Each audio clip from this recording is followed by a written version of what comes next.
Crecí con principios a la luz de la palabra de Dios, nunca por obligación, sino por la convicción.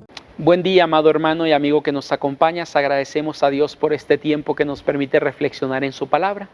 Voy a invitarte a orar y a pedir de Dios su dirección en esta última reflexión de esta semana. Hoy es sábado y te invito a orar. Padre bendito, queremos agradecer, Señor, por la vida de cada uno de los que están escuchando este devocional y queremos pedir, Señor, su dirección para todos nosotros de tal forma que nuestra mente y nuestro corazón puedan ser receptivos, Señor, a lo que usted ha preparado el día de hoy para cada uno de nosotros.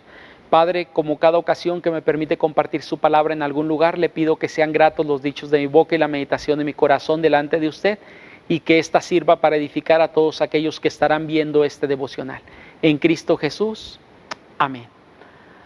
Amada persona, voy a invitarte a seguir adelante en esta serie que hemos titulado Sapiencia para la Vida. Hoy seguimos en el libro de Salmos, capítulo número 15. Adelantamos por ahí un salmo y estoy leyendo el verso 1 y 2 solamente, aunque estoy haciendo alusión a todos los versículos de este pasaje. El título de la reflexión de hoy es La santidad es el parámetro, y me voy a permitir hacer la lectura de este pasaje y voy a invitarte a que me sigas por ahí con tu vista en la pantalla. Ahí aparecerá estos versículos que estaré leyendo. Dice la palabra de nuestro Dios así: Jehová, ¿quién habitará en tu tabernáculo? ¿Quién morará en tu monte santo? El que anda en integridad y hace justicia y habla verdad en su corazón. Sabes, amada persona, la gente prefiere aceptar y vivir bajo principios de alguien más, pero no los principios y los parámetros que Dios establece. Casi a todos los lugares que tú y yo podemos acudir o queremos ser parte nos exigen tener en cuenta algunas normas o algunos reglamentos que tenemos que seguir si queremos ser parte de algunos de esos lugares. Mira, como ejemplo, alguien puede querer ser parte de un club social y en el club social le dirán que hay reglas a seguir, algunas cosas que tiene que hacer, y cuando una persona no hace lo que se le está pidiendo, puede darse de baja dentro de ese club social porque no cumplió con aquellos requerimientos que le estaban pidiendo. De igual manera, aún en lugares de educación se plasman lineamientos a seguir, dependiendo qué tipo de lugar de educación sea. Si hablamos de un lugar donde hay educación básica, hay, por ejemplo, uniformes que una persona tiene que llevar a ese lugar si quiere ser parte o formar parte de esa institución. Cuando hablamos de un nivel ya medio o superior, no hablamos de ese tipo de cuestiones, sino siguen habiendo otros lineamientos. Por ejemplo, se nos dice que si una persona reprueba tantas materias, no puede seguir siendo parte de esa institución educativa. Es decir, hay lineamientos y hay reglas. Tristemente, con Dios mucha gente cree que no debemos de tener lineamientos ni reglas para vivir.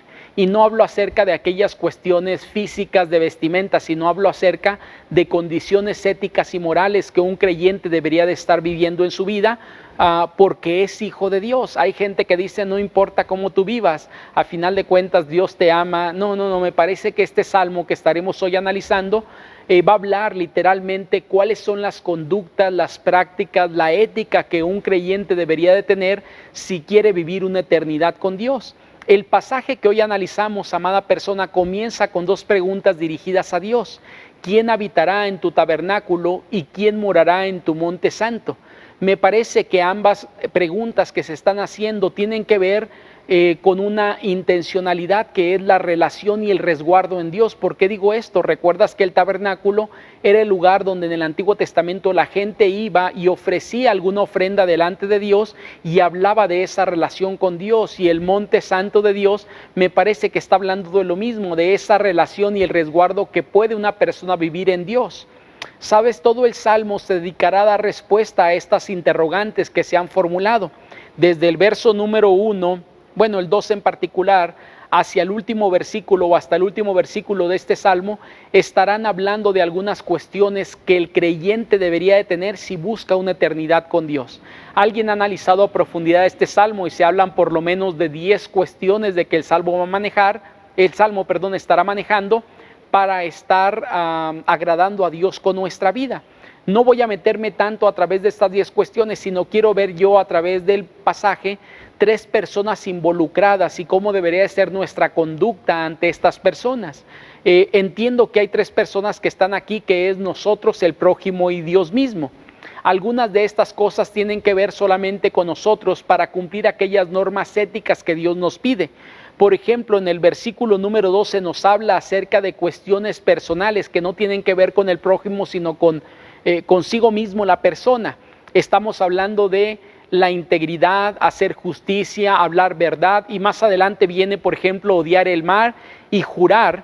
Dice por ahí el pasaje, quien hace esto es lo que debería de estar haciendo si quiere habitar con Dios. Y luego nos va a hablar de algunas cuestiones que tienen que ver también con el prójimo. Por ejemplo, en el verso número 3 nos habla acerca de no calumniar, no hacer mal al vecino, no hablar o ofender al vecino en el verso número 3, y el verso 5 nos habla acerca de no sacar ventaja, porque dice por ahí no a la usura.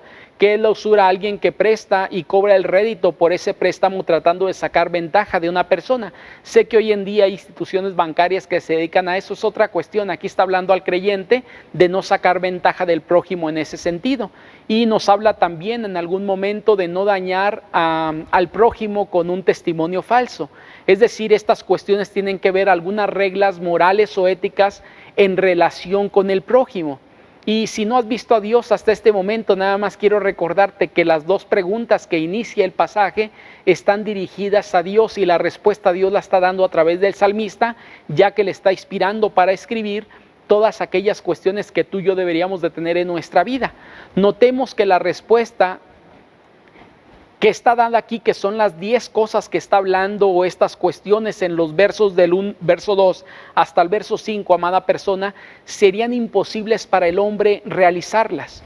¿Por qué digo esto? Si tú analizas desde el Antiguo Testamento hasta el Nuevo Testamento, no hay una persona perfecta excepto Jesucristo. Es el único que es perfecto. Todos los demás fallaron, rompieron estas reglas, no cumplieron con lo que se les había pedido. Por lo tanto, debemos de notar aquí que es imposible para el hombre cumplir todo esto. Todo lo que aquí mencionado, solamente una persona puede vivirlo por la gracia de Dios, porque Dios le transforma y requiere aún más gracia para poder seguir siendo transformado a la imagen de Cristo en su vida. ¿Qué quiero decir con esto? Que una persona es imposible que viva así sin la presencia de Dios en su vida. El poder llegar a ser santos, amada persona, es un acto que Dios produce a través de la sangre de Cristo en nuestras vidas. Es decir, cuando entablamos una relación con Él y Él empieza el acto de regeneración en nosotros, lo primero que Él hace es que nos justifica, es decir, nos hace santos aunque no lo éramos, y para seguir viviendo bajo esta condición requerimos la relación con Dios en nuestra vida. Nótese lo siguiente que voy a decir: no somos santos para llegar a estar con Dios, sino porque estamos con Dios o con nuestro Dios, es por eso que somos santos en nuestra vida. Es decir, la santidad, amada persona, es algo que Dios ha plasmado en nuestras vidas y sigue construyendo día tras día en nuestra vida. De tal forma que tal vez aquí el Salmo no lo dice, pero los salmistas en otros salmos hemos hablado acerca de ello. Ellos hablan acerca de la gracia de Dios sobre nosotros. La única forma en que podemos llegar ante la presencia de Dios y estar ahí por la eternidad es por su gracia derramada en nuestras vidas, pero esto nos lleva por lo tanto a vivir como hijos de Dios, viviendo al máximo que podamos hacerlo, esto que el Salmo está plasmando el día de hoy, el Salmo número 15, en la vida de cada creyente. Es por esto que voy a compartir contigo 3 enseñanzas que me parece emanan de este pasaje. La primera de ellas es que la santidad es el pasaporte que nos permitirá estar con Dios. ¿Qué quiero decir con esto, amada persona? Una persona que ha sido regenerada por Dios, ha sido alcanzada por Dios para salvación, inmediatamente su vida va a reflejar algo diferente a lo que era antes, porque es Dios obrando en su vida para hacer de él una nueva persona, como dice por ahí 2 Corintios 5:17, de modo que si alguno está en Cristo, nueva criatura es, las cosas viejas pasaron y aquí todas son hechas diferentes. Por lo tanto, lo que Dios exige de un creyente es la santidad, porque le ha preparado y le ha capacitado para vivir esa santidad en su vida. Esto no implica que nunca fallemos, eso se llama ser perfecto, si no hay ningún perfecto, pero Dios sí demanda santidad de nuestras vidas, y ese es el parámetro bajo el cual tú y yo deberíamos de vivir si creemos en Cristo. Segunda enseñanza: Dios es el único que nos hace santos y produce nuestra santidad. Sabes, amada persona, la diferencia entre uno creyente y un creyente solamente encuentro una cuestión, aunque hay gente que dice que no existe tal cuestión, creo que sí hay una. Ellos no pueden vivir en santidad porque no está el Espíritu Santo en sus vidas. Pero tú y yo vivimos en santidad, o podemos vivir en esa santidad, porque quien nos capacita para ello es Dios. Es el único que nos puede hacer santos y produce la santificación en nuestras vidas. ¿Qué es esto? Un proceso mediante el cual el creyente cada vez en su vida es más agradable delante de Dios, porque vive conforme los parámetros que Dios ha establecido. No porque se exige a sí mismo, sino porque es una obra natural hecha por el Espíritu Santo en la vida de una persona.